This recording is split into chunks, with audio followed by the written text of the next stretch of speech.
निधि वैसवितर्दूरितानि परासुवे यद्भद्रं तन्ने आसुवे। आज का विषय रहेगा ईश्वर के गुणों, कर्म और स्वभाव आर्यवेद दर्शन पर। आज ईश्वर के बारे में चर्चा होगी। ईश्वर का गुण क्या है, वो कर्म क्या है, स्वभाव क्या है, कैसे हम उसकी प्रार्थना उपासना कैसे जाप करें, इस पे आज हम चर्चाएं करेंगे। ईश्वर निराकार है और उसकी कोई शकल सूरत नहीं है, उसकी कोई मूर्ति भी नहीं बन सकती। इसी कारण वह आँखों से देखा नहीं जा सकता। नाक कान जिह्वा त्वचा इंद्रियां भी उसका अनुभव नहीं कर सकती। तो देखिए, कहते हैं ना ईश्वर है, तो लोग कहते हैं जी हमें आँखों से दिखाओ। कई वस्तु आँखों से नहीं देखने वाली होती हैं। अभी वायु चल रही है, कोई बता देगा कि मुझे वायु दिखाई दे रही है? जब शरीर की ठंडी ठंडी लगती है, कहीं वृक्षों के पत्ते हिलते हैं, तो तब हम कहते हैं वायु चल रही है। इसी प्रकार जो संसार के अंदर गति है और संसार गति कर रहा है, वो परमपिता परमात्मा की शक्ति से कर रहा है। उसके ये दर्शन फिर आता है, वह सूक्ष्म से सूक्ष्म तथा सर्वत्र व्यापक है। सृष्टि में अंदर बाहर सब जगह व्यापक है। वह सूक्ष्म इतना है कि सूक्ष्म से सूक्ष्म वस्तु भी में रमा हुआ है। कोई अणु भी उसकी उपस्थिति के बिना नहीं है। सभी जगह व्यापक होने के कारण उसे स्थूल से स्थूल भी कहा जा सकता है। देखिए, सारे संसार में व्यापक है और अंदर है तो अंदर में व्यापक है।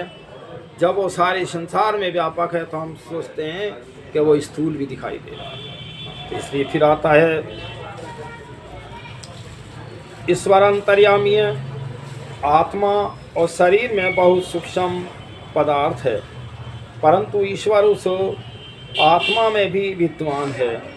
इसी कारण से ईश्वर को अंतर्यामी कहा गया है। जब कोई व्यक्ति शरीर छोड़ के आत्मा निकल के जाती है, किसी ने नहीं देखा, लेकिन परमात्मा उस आत्मा के अंदर भी व्यापक है। इसीलिए तो सारे संसार का न्याय करता है। तो अंतर्यामी है। ईश्वर अजन्मा अनंत अनादि है। वह कभी उत्पन्न नहीं होगा। जो वस्तु उत्पन्न होती है वह मरती भी अवश्य है, क्योंकि ईश्वर कभी उत्पन्न नहीं होता, इसीलिए वह कभी मरता भी नहीं है, वह सदा रहने वाला है। देखिए, संसार में जो वस्तु उत्पन्न होती है वो विनाश को जाती है, और जो विनाश को उत्पन्न हुई वस्तु विनाश को जाती है। तीन चीज़ अनादि हैं। एक ईश्वर अनादि है, एक हम सब आत्मा ही संसार में। मैं शरीर जो मिला है वो परमात्मा ने मेरे कर्म के अनुसार दिया है। तीसरे में प्रकृति का विनाश तो होता है, पर इसका बीज नष्ट नहीं होता। बीज नष्ट हो जाए तो फिर दोबारा से मुश्किल हो जाए। तो इसलिए ये तीन चीज अनादि हैं। ईश्वर ज्ञानवान तथा न्यायकारी है और संसार में फैले संपूर्ण सद ज्ञान स्रोत ईश्वर ही है। कितना सुंदर हमारे ऋषियों ने बताया है। सारे संसार के अंदर ज्ञान गति जो हो रही है वह ईश्वर ही है। वह पूर्ण ज्ञानी है। वेदों के रूप में उसने ही सारा ज्ञान प्राणी मात्र के कल्याण के लिए दिया है, और वह सभी जीवों के कर्मों को देखता तथा जानता है। उन्हें उनके कर्मों के अनुसार यथा योग्य सुख दुख के रूप में फल देता है। तो देखिए, परमात्मा कोई कहता है कि भाई है कहाँ और कहीं कब फल देगा, लेकिन फल अवश्य मिलता है। कई संसार में ऐसे वृक्ष हैं जो देरी से फल लाते हैं, लेकिन फल आते हैं। इसी प्रकार किए हुए कर्म हमारे नष्ट नहीं होते, वो अवश्य भोगने पड़ते हैं, उनका फल मिलता है। परंतु उन कर्मों के अनुसार फल भोगने में ईश्वर की व्यवस्था से परतंत्र हैं। यानी किए हुई कर्म का फल भोगने में जीव की मर्जी नहीं चलती है, उसे फल भोगना ही पड़ता है।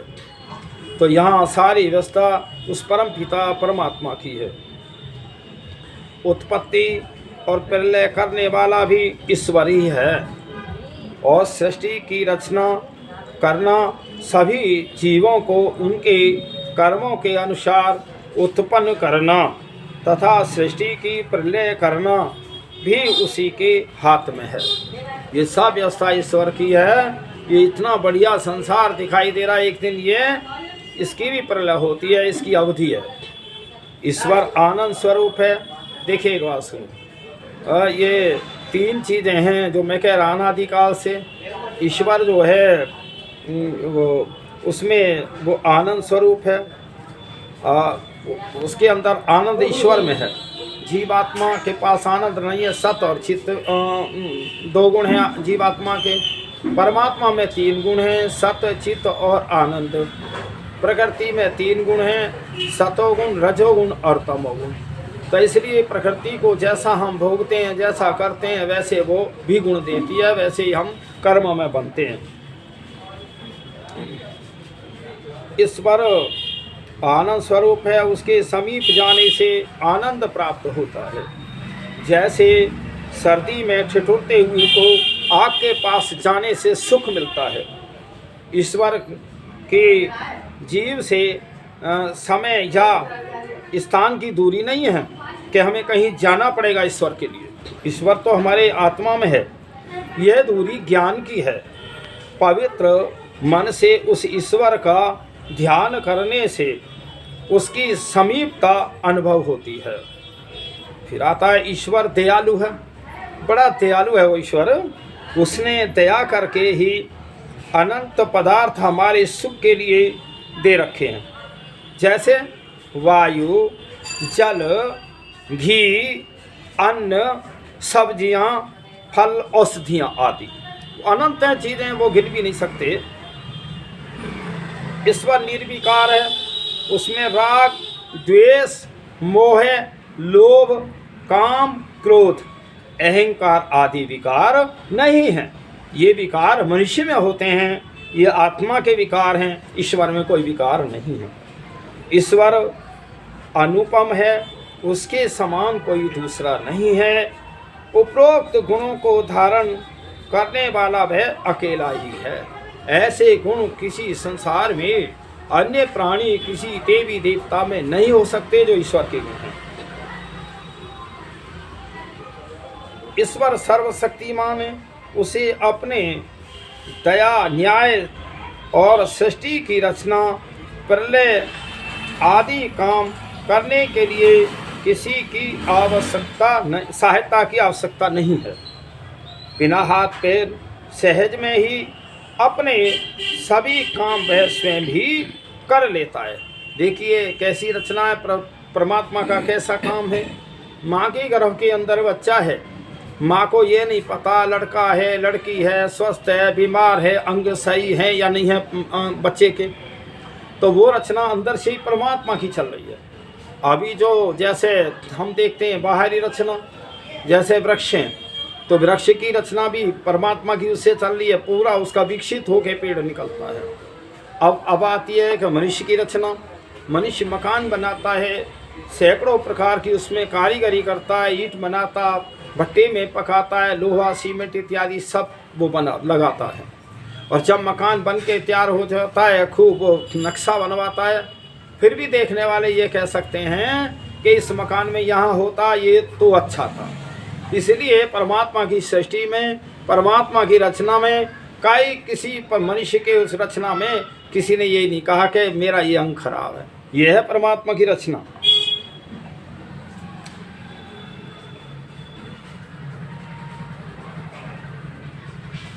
ईश्वर की प्रेरणा।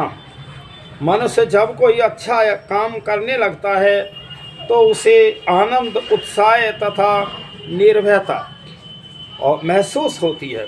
अच्छे काम में आनंद आता है निर्भयता होती है, डर नहीं लगता, वह ईश्वर की तरफ से ही होती है। ये ईश्वर का दर्शन है। और ईश्वर, जब मनुष्य कोई गलत काम करने लगता है तो उसे भय, शंका, लज्जा जो होती है वह भी ईश्वर की तरफ से ही है। परमात्मा कह रहा है ये बुरा काम तू मत कर, इसे आत्मा में भय दिखा के बता रहा था। जो मनुष्य सबका उपकार करने और सबको सुख देने वाले हैं, ईश्वर उन्हीं पर कृपा करता है। कोई मनुष्य जगत का जितना उपकार करता है उसको उतना ही सुख ईश्वर की व्यवस्था से प्राप्त होता है। तो देखिए, जो ईश्वर की आज्ञा का पालन करते हैं, सृष्टि के नियमों का पालन करते हैं, तो वहाँ आनंद तो आत्मा में आता ही है, लेकिन परमात्मा भी उसकी सहायता करता है। धर्मात्मा लोगों की सहायता करता है, अच्छे लोगों की वो सहायता करता है। और जो गलत लोग होते हैं पहले तो वो अपने ही दुर्गुणों के कारण फंस जाते हैं। तो इसलिए अब इसे ईश्वर की स्तुति, प्रार्थना, उपासना, ईश्वर की स्तुति, प्रार्थना, उपासना हम कैसे करें? अब ये महर्षि दयानंद के शब्दों में स्तुति, जैसे परमेश्वर के गुण हैं वैसे गुण, कर्म, स्वभाव अपने भी करना। जैसे वह न्यायकारी है तो आप भी न्यायकारी होवें। और जो केवल भांड के समान, और जैसे ये कीर्तन होते रहते हैं और तो उससे कोई लाभ नहीं है। तो यहाँ कहते हैं जब तक ये मनुष्य अपने कर्मों को नहीं सुधारता, ईश्वर की व्यवस्था के अनुसार नहीं चलता, तब तक इसको लाभ नहीं होता। और गुण कीर्तन करता और अपने चरित्र नहीं सुधारता, उसका स्तुति करना व्यर्थ है। वो स्तुति प्रार्थना भी करे तो वो व्यर्थ है, क्योंकि जब परमात्मा देता ही कर्म का फल है तो हमें कर्म अच्छे करने चाहिए। अच्छे कर्म के अच्छा ही फल मिलेगा। फिर आती है प्रार्थना। जो मनुष्य जिस बात की प्रार्थना करता है उसका वैसा ही वर्तमान करना चाहिए। मैं परमात्मा से प्रार्थना करता हूँ, हे प्रभु तुम मुझे बुद्धि दे, तो मैं बुद्धि के लिए हम वेदों को पढ़ूँ, और क्योंकि वेद में सारा ज्ञान है परमात्मा का दिया हुआ, तो मुझे बुद्धि प्राप्त हो जाएगी। अब मैं प्रार्थना करता हूँ प्रभु मैं बलवान हो जाऊँ, मुझे बल मिले, तो मैं उसके लिए आसन, प्राणायाम, नियम, संयम और खान पान में सुधार करूँ तो शक्ति आ जाएगी।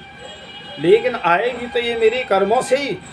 परमात्मा से मैं शक्ति मांगूँ, परमात्मा से बुद्धि मांगूँ और मेहनत ना करूं और आलसी बनकर पड़ा रहूं, बिल्कुल नहीं मिलेगा। अर्थात जैसे सर्वोत्तम बुद्धि की प्राप्ति के लिए परमेश्वर की प्रार्थना करें तो उसके लिए जितना प्रयत्न हो सके उतना किया करें, तो हम उसकी तरफ जो चीज़ मांग रहे हैं उसको प्राप्त करने के लिए भी हम उसकी यत्न करें। मानो मुझे धन की आवश्यकता है तो धन, परमात्मा मुझे धनवान बना, मुझे धनवान बना, मुझे धन दे नहीं देगा परमात्मा। वो उससे बुद्धि मांगो, शक्ति मांगो और धन के आप श्रोत्र लगाओ, आप धनवान हो जाओगे। प्राप्ति के लिए परमेश्वर की प्रार्थना करें, उसके लिए जितना प्रयत्न हो सके उतना किया करें। अर्थात अपने पुरुषार्थ के उपरांत प्रार्थना करनी योग्य है। जो परमेश्वर के भरोसे आलसी होकर बैठे रहते वे महामूर्ख हैं, क्योंकि परमेश्वर की पुरुषार्थ करने की आज्ञा है। उसको जो कोई तोड़ेगा वह सुख कभी नहीं पावेगा। जैसे पुरुषार्थ करते हुए और पुरुष का सहाय दूसरे भी करते हैं, वैसे ही धर्मात्मा पुरुषार्थी पुरुषों का सहाय ईश्वर भी करता है।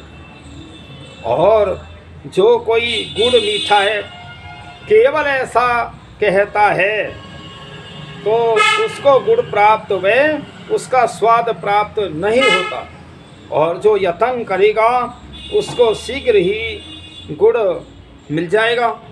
तो देखिए, ये जो हाथ जोड़ के प्रार्थना करना, कई मूर्तियों की पूजा करना, मूर्तियों से अपने सब कुछ मांगना, तभी तो ये भारत देश गुलाम हुआ।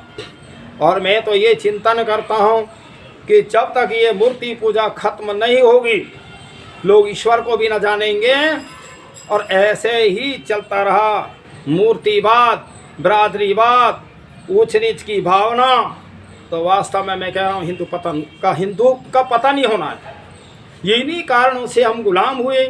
ये तो महर्षि देव दयानंद की कृपा थी, जो वो उस ऋषि ने वेदों को पढ़ा और जहाँ तहाँ वेदों की पुस्तकों को इकट्ठा करके वेदों 4 वेद हमें प्रकाशित किए, जो वेद हमारे छिन्न भिन्न हो गए थे। तो और फिर ऋषि ने सारे देश की, भारतवर्ष की दुखों को जाना और उसकी व्यथा को जाना, गुलामी को जाना, तब ऋषि ने जो है वो किया। और मैं एक बात बताऊं कि जो यहाँ तो ये देखा है, जो सुधारक आता है उसी को मार कर भेजा। महर्षि देव दयानंद को 17 बार जहर दिया गया। ऋषि दयानंद की कृपा से देश आज़ाद हुआ था। देश की आज़ादी में 85% आर्यों का बलिदान है, क्योंकि एक संगठन बना, एक विचार बना, तब ये।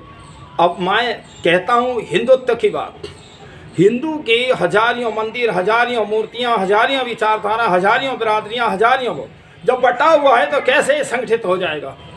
महर्षि ने कोई किसी की जातिवाद को नहीं कहा, उसमें सबको मिलाया। अरे सब संसार के लोगों, तुम आर्य बन जाओ, तुम श्रेष्ठ बन जाओ, अच्छे बन जाओ, तुम ऋषियों की संतान हो, तुम राम की संतान हो, श्री कृष्ण की संतान हो, तुम भटक रहे हो। तो मैं कह रहा हूँ, ये दुनिया वालों, तुम शांति चाहते हो तो आर्य बनो। आर्यों की जो विचारधारा है, वेदों की विचारधारा है, उसको समझो तो सही। देखिए, कोई किसी का यहाँ परमात्मा के यहाँ से कोई ना मुसलमान बन के आता, ना ईसाई बन के आता, ना कोई ब्राह्मण, ना क्षत्रिय, ना कोई हिंदू, लेकिन सब मनुष्य तो बन के आते हैं। मैं ये घोषणा तो कर सकता हूँ कि जब बच्चे का जन्म होता है वो आर्य होता है।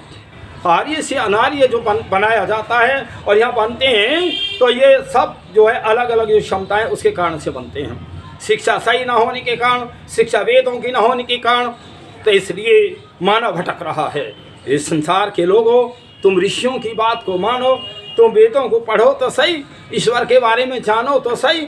जिसकी मूर्ति नहीं बन सकती, जिसकी कोई आकृति नहीं बन सकती, जिसकी कोई माइकों से आवाज़ से वो नहीं सुन सकता, या सुन तो रहा है चलो, लेकिन कोई उसके लाभ नहीं मिल सकता। इसलिए बहुत सारी भ्रांतियाँ हैं, उनसे कैसे ये मानव समाज एकत्रित हो।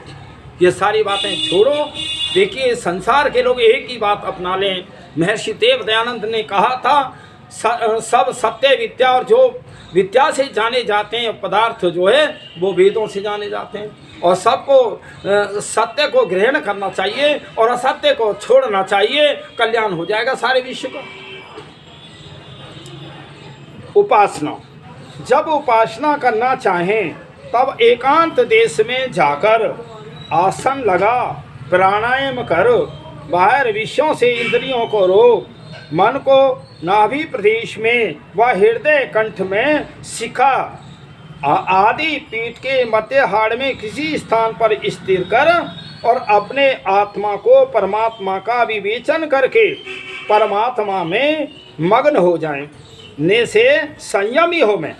तो हम जब परमात्मा के सारे गुणों को जाने, उसके गुणों की चर्चाएं करें, आत्मा प्रकाशित होगी। और जब सारे हमारे विषय बाहर के रुक जाते हैं, तो देखिए जो ये हमारी आँख, नाक और माथा, उसमें जो है परमात्मा का एक, जैसे इस संसार में उसकी गति जो दिखाई दे रही है, उसके वो दर्शन रूप में गति दिखाई दे रही है। और वो जैसे होता है ना, वो अग्नि की तरंगे और बिजली की तरंगे, इस प्रकार परमात्मा के दर्शन वो होते हैं। तो ये उसका दर्शन है। कोई ये कहे ये खम्बा खड़ा है, ये भगवान है, मैंने ऐसा देखा, मैंने सपने में देखा, उसका ऐसा नहीं बन सकता चित्र, ये काल्पनिक बात है। चलिए, तो फिर विवेचन करके आत्मा में मग्न हो जाने से संयमी हो में, जब इस साधना को करता है तब उसका आत्मा और अंतःकरण, मन, बुद्धि, चित्त, अहंकार और पवित्र होकर सत्य से पूर्ण हो जाता है। देखिए कितना ये ईश्वर का दर्शन है कि जब ऐसे हम बुद्धि को एकाग्रचित्त करके सत्य के मार्ग पर बुद्धि को लगाते हैं तो हमारा मन चित्त सब शांत हो जाता है। नित्य प्रति ज्ञान विज्ञान बढ़कर मुक्ति तक पहुंच जाता है। और जो 8 पहर में 1 घड़ी भर भी इस प्रकार ध्यान करता है वह उन्नति को प्राप्त हो जाता है। तो हमें 24 घंटे में हमें घंटा आधा घंटा ये अवश्य ही हमें इस प्रकार से परमात्मा की साधना में बैठना चाहिए, जहाँ शुद्ध वायु हो और एक सार जमीन हो, अच्छा आसन लगा करके हम संध्या के मंत्र हैं पहले उनको हम पढ़ें जानें और उसके बाद में फिर हम परमात्मा का चिंतन करें, ध्यान करें तो निश्चित परमात्मा के दर्शन भी होंगे, आपका आत्म कल्याण होगा, आपका जीवन सफल होगा।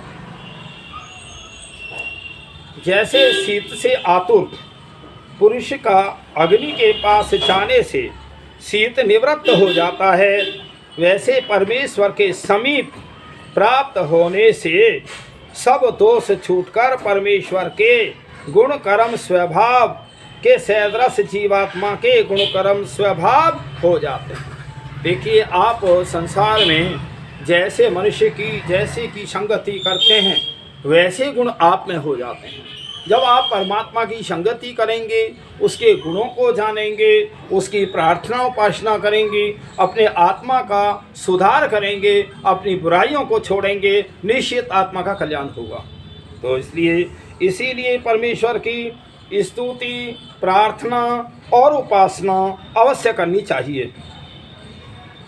और देखिए ऐसा करने से, परमात्मा को जानने से आत्मिक बल इतना बढ़ता है, इतना बढ़ेगा वह पर्वत के समान दुख प्राप्त होने पर भी न घबराएगा और सबको सहन कर लेगा। तो देखिए ऐसा मैं ये देखता हूँ, महर्षि देव दयानंद को 17 बार जहर दिया और हर जगह जहाँ अच्छी बातें कहते ईंट और पत्थर ही लोग बरसाते थे। तो देखिए कितना निर्भीक सन्यासी थे कि एक बार लोगों ने कहा स्वामी जी आप राजस्थान में न जाएं, वहाँ के लोग बड़े खूंखार हैं। तो स्वामी जी कहते हैं कि मैं धर्म का प्रचार तो अवश्य करूँगा, चाहे लोग मेरी उंगलियों की बत्ती बना के भी जला दें। तो ये है उपासना का फल, वह है ईश्वर भक्ति का, ईश्वर दर्शन का। और जब उनको एक शीशा पिलाया था अंत समय में, और शीशा जब शरीर के अंदर फूट के निकला, पूरे शरीर के अंदर फपोले पड़ गए। तो उस समय जब डॉक्टरों को दिखाया, कई डॉक्टरों ने भी गलतियां क्या, वैसी उस समय तो ऋषि को मारना ही चाहते थे, इसलिए जहर कितनी बार दिया, खैर वो विषय अलग है। तो उस समय डॉक्टर कहता है कि साधारण मनुष्य 5 मिनट में मर जाता। ऋषि दयानंद और महीनों तक उस वेदना के कष्ट को झेलते रहे। वो क्या शक्ति थी? वो परमात्मा की शक्ति थी, आत्मशक्ति थी।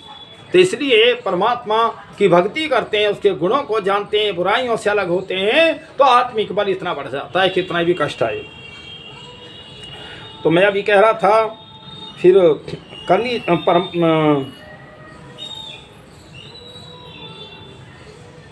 ईश्वर के जो जीवात्मा है उसके गुण कर्म स्वभाव एक तरह ईश्वर के सदृश हो जाते हैं। परमेश्वर की प्रार्थना उपासना अवश्य करनी चाहिए। आत्मा का बल इतना बढ़ता है कि वो पर्वत के समान दुख प्राप्त होने पर भी न घबराएगा, दुखों से नहीं घबरा सकता।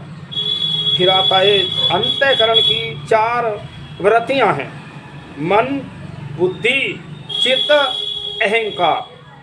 अंतःकरण की सुख दुख आदि के कारण को विचारने वाली वृत्ति का नाम मन।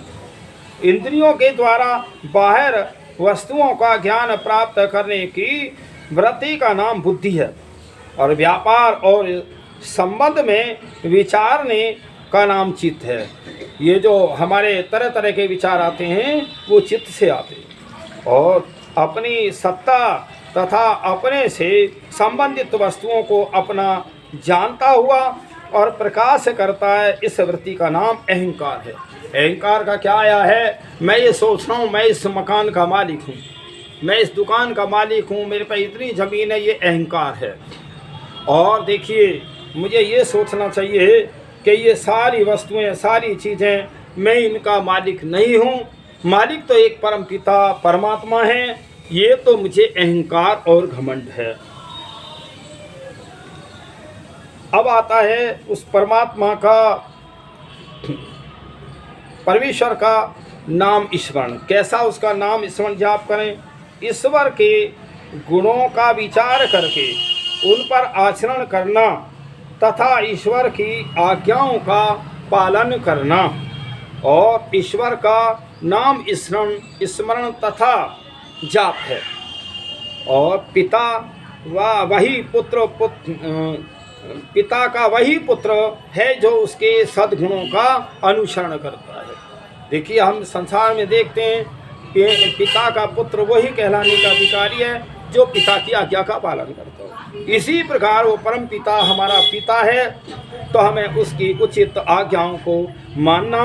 यदि कोई पुत्र पिता के नाम को वाणी से रटता है और उसके शुभ गुणों का अनुकरण न करे तथा उसकी उचित आज्ञाओं को न माने, तो उसे कोई लाभ नहीं होता और न ही पिता ऐसे पुत्र से संतुष्ट हो सकता है।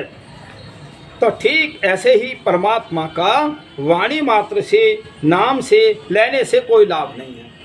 हम ओम ओम तो रखते रहें, ओम ओम रखते रहें, उससे कोई लाभ नहीं होगा। हम कर्मों को न सुधारें, ये तो भांडवत है। ईश्वर न्यायकारी, दयालु, सत्यकर्म, ज्ञानवान, अभय, निर्विकार, निर्वैर तथा पवित्र है। हमें भी न्यायकारी, दयालु, सत्यकर्ता, ज्ञानवान, अभय, निर्विकार, निर्वैर तथा पवित्र बनना चाहिए, तभी हम ईश्वर के भक्त कहला सकते हैं। वैसे लोगों को लूट रहे हैं, कपड़े रंग लिए बन रहे हैं बड़े साधु तपस्वी, लोगों को ठग रहे हैं, क्या वो परमात्मा के भक्त हैं?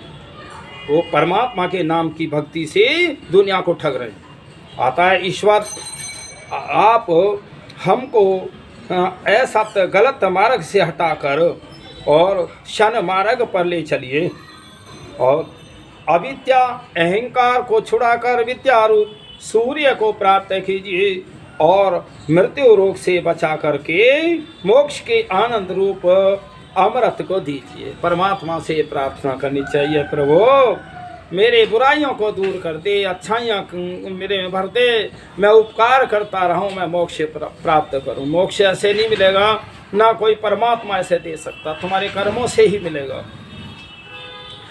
हे प्रभु, आप प्रकाश स्वरूप हैं, कृपा कर मुझ में भी प्रकाश स्थापना कीजिए। आप अनंत पराक्रम युक्त हैं, मुझ में भी पराक्रम दीजिए। आप अनंत बल युक्त हैं और मुझे भी बल प्रदान कीजिए। आप अनंत सामर्थ्य युक्त हैं, मुझको भी पूर्ण सामर्थ्य दीजिए। आप दुष्ट काम और दुष्टों पर क्रोधकारी हैं, मुझको भी वैसा ही कीजिए। आप निंदा, स्तुति और स्व अपराधियों को सहन करने वाले, कृपा कर मुझको भी वैसा कीजिए। तो इस प्रकार अगर हम प्रार्थना उपासना परमात्मा की करें तो निश्चित आत्मा का कल्याण होगा। और एक बात सुनो, उस परम पिता परमात्मा ने हम पे कितनी अच्छी कृपा की है। पता ना कितनी योनियों में हमने धक्के खाए, कहीं हम पशु पक्षियों में भी रहे, उस प्रभु की कृपा से आज मानव जीवन दिया है। हमें ये मनुष्य जीवन दिया ही मुक्ति प्राप्ति के लिए, धर्म अर्थ काम और मोक्ष के लिए दिया है। हम न समझें, ये संसार की जो हवा चल रही है वो बहुत विपरीत चल रही है। यहाँ वेद की विद्या है नहीं, इसलिए मनुष्य के जीवन भी बेकार ही जा रहे हैं। मैं कहूँ कि मनुष्य का जीवन बड़ा दुर्लभ है, इतना आसान नहीं है। ये तो चंदन का वन है, ये बहुत मुश्किल से प्राप्त होता है। हमें गलत सलत काम करके कभी जो है बुराइयों में नहीं जाना चाहिए। हमने अपने जीवन को व्यर्थ में नहीं खोना चाहिए। एक एक क्षण की कीमत जब पता लगती है जब हम कहीं अस्पताल में होते हैं, आईसीयू में होते हैं, 1 मिनट भी नहीं मिलती है। और देखिए हम जीवन का कितना अमूल्य समय बर्बाद कर देते हैं। इसलिए हमें प्रत्येक मनुष्य का कर्तव्य है हम वेदों को पढ़ें, वेदों से ज्ञान प्राप्त करें, ऋषि मुनियों के सानिध्य में जाएं। ये जितने भी हैं ढोंगी पाखंडी बहुत हैं ऋषि के नाम पे। ऋषि केवल वेदों का विद्वान है, आर्य है, और आर्य की जो जानता है वही ऋषि है, वही ज्ञानी है, वही परमात्मा का वो ध्यान दिला सकता है। इसलिए संसार के लोगों तुम भटको मत, ये मनुष्य जीवन बार बार नहीं मिलता है, इसका लाभ उठा लो और मुक्ति प्राप्त कर लो। इसीलिए मनुष्य का जीवन मिला है। ओम शम।